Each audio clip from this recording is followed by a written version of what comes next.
오늘 함께 오신 말씀 시편 8편 1절부터 9절까지 말씀 보도록 하겠습니다.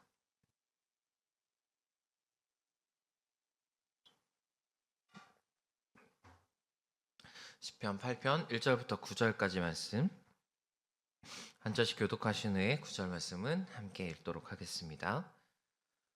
여호와 우리 주여, 주의 이름이 온 땅에 어찌 그리 아름다운지요, 주의 영광이 하늘을 덮었나이다.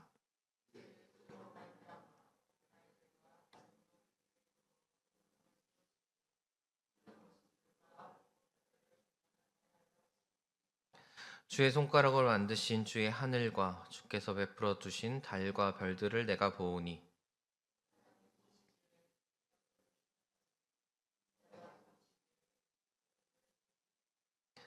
그를 하나님보다 조금 못하게 하시고 영어와 존귀로 관을 씌우셨나이다.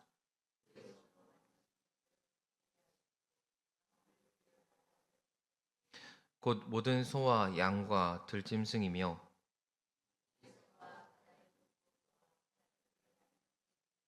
함께 읽겠습니다. 여호와 우리 주여, 주의 이름이 온 땅에 어찌 그리 아름다운지요. 아멘. 오늘도 주님이 주신 이 귀한 하루를 감사로 은혜로 살아가시는 여러분들 되시기를 축복합니다. 오늘은 다윗이 하나님을 찬양한 찬양시가 되겠습니다. 다윗의 직업은 목자, 옥동이었잖아요. 옥동으로 살면서 그 양들을 치면서 자연을 바라보고 또 밤하늘을 바라보고 이렇게 자연을 묵상하면서 하나님을 찬양했을 것이라고 생각됩니다. 세상을 보면 하나님을 우리가 볼 수 있습니다. 우리도 이제 계절이 많이 바뀌고 제가 울산에 올 때, 강원도에서 울산에 올 때 제일 많이 들었던 말이 이제 눈은 못 볼 것이다, 이런. 근데 엊그제 눈이 오긴 왔어요. 예, 강원도에서 온 입장에서는 이게 눈인가 싶긴 하지만, 제가 강원도의 기운을 몰고 왔나 봅니다. 저도 울산 와서 이제 더 이상 눈을 못 볼 거라고 저한테 굉장히 많은 성도님들이 안타까우면서 저에게 얘기하셨는데, 제가 강원도의 기운을 몰고 온 것 같습니다. 그런 이런 계절의 변화를 볼 때, 또 우리가 나무 주변에 있는 나무만 봐도 저걸 누가 키우는 것도 아닌데 시간이 지나면 갑자기 잎이 나고 막 꽃이 피고 막 이런 걸 보면서 참 신기하다. 누가 키우는 것도 아닌데 저렇게 계절의 변화를 겪고 자연이 살아나는 걸 보면서 우리는 그것에서 하나님을 발견할 수 있다라는 것이죠. 제가 로마서 말씀을 갖고 왔는데 우리 화면 보시면서 함께 한번 읽어보겠습니다. 시작. 창세로부터 그의 보이지 아니한 자들의 것들을, 곧 그의 영원하신 능력과 신성이 그가 만드신 만물에 분명히 보여 알려졌나니 그러므로 그들이 핑계하지 못할지니라. 아멘. 로마서 말씀 가운데 말씀하시는 것이 그의 모든 만물, 즉 하나님께서 만드신 모든 것에 하나님이 보여진다. 그래서 핑계하지 못한다라고, 하나님 없어, 그런 존재는 없어라고 핑계하지 못할 것이다. 우리가 하나님을 직접적으로 듣지 않아도 우리는 살면서 하나님에 대한 존재를 깨닫게 될 수밖에 없다라고 이야기를 하십니다. 다윗도 마찬가지입니다. 오늘 말씀에 보면은 하나님을 발견하게 된다는 것이죠. 자연을 보면서, 날아가는 새를 보면서, 바다에 있는 물고기를 보면서 하나님을 발견합니다. 그 가운데 특히 하나님께서 만드신 그 많은 것들 중에 가장 하나님을 가장 발견할 수 있는 존재가 있다면 바로 사람이 되겠죠. 그래서 오늘 우리는 옆에 있는 사람들을 보면서, 오늘 함께 살아가는 주변의 사람들을 보면서, 특히 우리가 거울을 볼 때 나를 보면서 하나님을 발견할 수 있어야 될 줄로 믿습니다. 그래서 나의 모습 가운데, 또 나의 동역자들의 모습 가운데 하나님을 발견하고, 또 하나님을 발견한 기쁨을 가지고 오늘을 살아갈 수 있는 여러분들이 되시기를 축복합니다. 1절의 말씀은 하나님의 존재를 찬양했다면 2절은 하나님의 행하심을 찬양합니다. 우리 2절 말씀 함께 읽겠습니다. 주의 대적으로 말미암아 어린 아이들과 젖먹이들의 입으로 권능을 세우심이며 이는 원수들과 보복자들을 잠잠하게 하려 하심이니이다. 아멘. 시편을 보면서 시적인 어떤 이야기들이 좀 많이 글 속에 담겨져 있어서 이걸 조금 풀어서 설명해 보자면, 주의 대적이라고 하는 자들은 하나님을 고통스럽게 하는 사람들이란 뜻을 가지고 있는데, 하나님을 인정하지 않고 하나님을 이제 공격하거나 하는 사람들, 좀 더 나아가서는 나 스스로 강하다, 내 힘으로 충분히 살아갈 수 있다, 주님의 존재는 필요 없다 하는 이들을 말합니다. 그런데 역으로 그런 사람들이 어린아이들과 젖먹이들, 그러니까 자기의 힘이 전혀 없는 사람들, 앞서는 내 힘이 가장 강하다라고 떠드는 사람들이라면 뒤에 나오는 어린아이들과 젖먹이들은 보호가 반드시 필요한, 자기 힘으로 아무것도 할 수 없는 그런 존재들로 나타납니다. 그런데 이런 이들이, 이런 연약한 이들이 입으로 권능을 세운다. 즉 하나님을 찬양한다. 하나님을 찬양하는 모습을 통해서 결국 그 힘 있는 자들이, 자기 힘으로 살아가는 자들이 연약하고 나약한 자들의 찬양을 속에서 자기가 잠잠하게 되는 이런 모습을 나타냅니다. 그래서 이 절을 좀 풀어서 쭉 설명해 보자면, 나 강하다라고 떠드는 사람들이, 아주 연약한 사람들의 찬양을 통해 그 강함이 조용해지는 거죠. 잠잠해지고 낮아지게 된다라는 것입니다. 그럼 이들이 낮아지는 이유가 이 어린아이들이나 젖먹이들, 그 힘이 없는 자들의 그 조금 갖고 있는 힘으로 말미암아 그렇게 되는 것이냐? 그게 아니라 그 연약한 자들이 하고 있는 찬양을 통해서 이렇게 된다는 것이죠. 성경 안에서도 하나님을 찬양할 때 전쟁에서 이기게 되고 또 승리케 되는 일들이 일어나게 됩니다.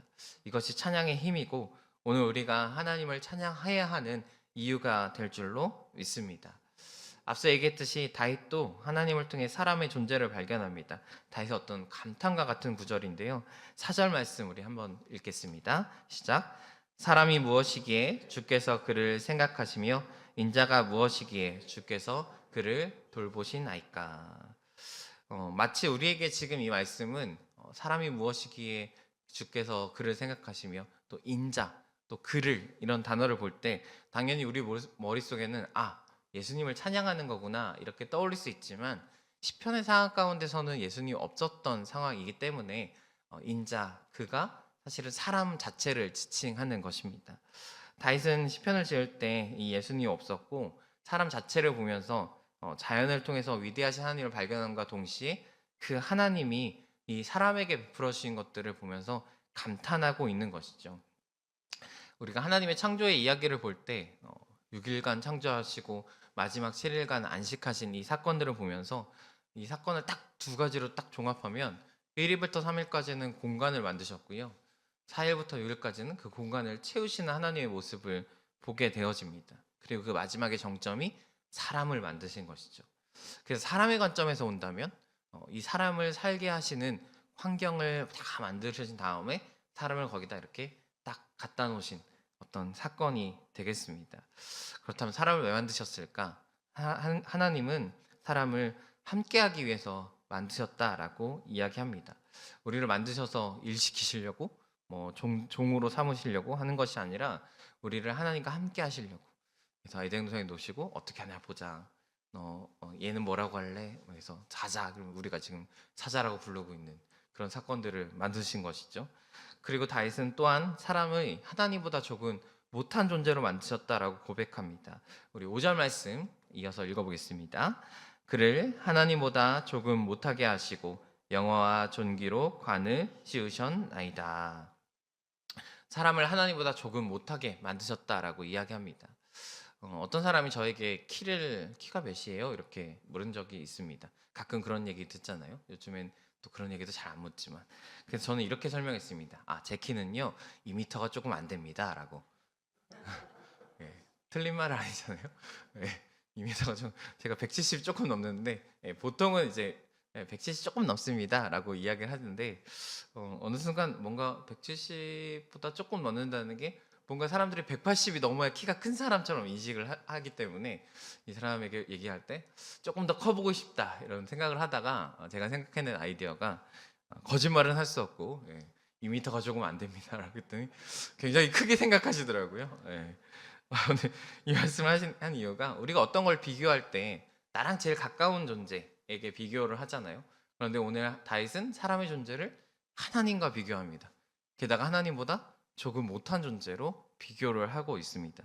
그리고 이런 존재에게 하나님은 영화와 존귀로 관을 씌우셨다라고, 하나님이 우리를 얼마나 존귀하고 귀한 존재로 여기셨는지를 고백하고 있습니다. 여러분 오늘 집에 가셔서 이제 다시 세상에 나가실 때 거울을 보잖아요. 거울을 보고 반드시 이 고백을 하십시오. 나 하나님보다 조금 못한 존재구나. 네, 그렇게 고백하시면서 하나님이 나에게 영어와 종기로 관을 씌워주시는 귀한 존재구나. 한번 고백하시면서 나아가시는 여러분들이 되시기를 축복합니다. 그래서 우리는 그리스도인으로서 나의 가치를 하나님이 말씀하신 이 가치로 여겨야 할 줄로 믿습니다. 그래서 제가 청년들에게 자주 이런 얘기를 하는데, 그리스도인은 자존감이 높아야 한다. 왜냐하면 하나님이 우리를 그렇게 여기시기 때문이다. 하나님이 나를 존귀하게 여기시는데 왜 내가 그 존귀함을 깎아먹고 난 정말 못한 존재야 라고 여기고 있느냐. 하나님은 우리를 존귀하게 여기신다. 하나님 우리를 하나님과 같이 조금 못하게 하란 말이, 저 말이 정말 하나님과 같이 우리를 여기신다라는 뜻이잖아요. 여러분, 오늘 우리가 정말 귀한 존재임을 깨닫고 오늘 하나님을 찬양하는 삶, 세상을 보며 하나님을 발견하는 삶, 특별히 내 안에서, 내 삶에서, 내 모습 속에서 주님을 발견하고 찬양하는 오늘 귀한 하루가 되시기를 축복합니다. 기도하겠습니다.